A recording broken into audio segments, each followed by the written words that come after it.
In the grand epic of the Weatherlight Saga, where a skyship hops from one universe to another, a silver golem discovers pacifism, and Urza, the great planeswalker, considers multi-generational gene manipulation a reasonable hobby, one small and possibly unknown artifact stands apart.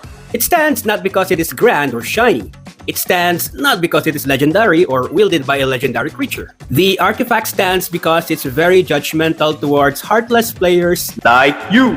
This is the Dingus Staff, the spiritual successor to the Dingus Egg. For the Dingus Staff, it punishes you for your creatures lost in the graveyard.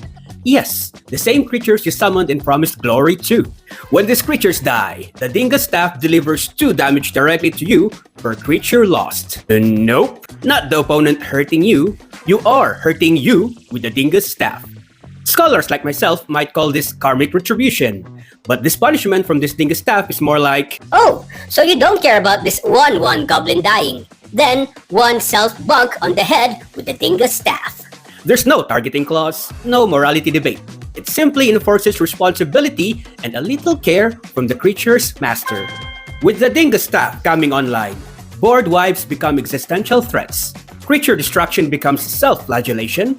Infinite loops sacrificing Squee becomes an infinite self-punching of the face. With Dingus Staff on the battlefield, sacrifice of creatures becomes self-inflicted bonking that will cause you head trauma.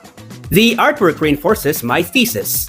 Bathed in crimson tones, the art scene evokes bloodshed and consequences from dead creatures in self-bonking. The staff is not triumphantly wielded like an Excalibur or a lightsaber. It's handed over, passed between players like a ceremonial baton of blame, or sadistic enjoyment of the creature's downfall. One creature smiles as it receives the thorned Dingus. Beneath it lie the fallen. The implication is very subtle but very sharp. If you delight in the destruction of creatures, prepare to participate in it. In the Weatherlight Saga dominated by stories of sacrifice, Dingus Staff asks a question. When your creatures fall, who is really responsible? The answer is very clear. You're responsible! Whether you enjoy this self-bonking or not, it doesn't matter. You still pay 2 for your creature's death. The Dingus Staff does not tap for anyone. It just deals damage, straight. And for the moral players, the flavor text offers a consolation. A sharp conscience is the weapon of the soul.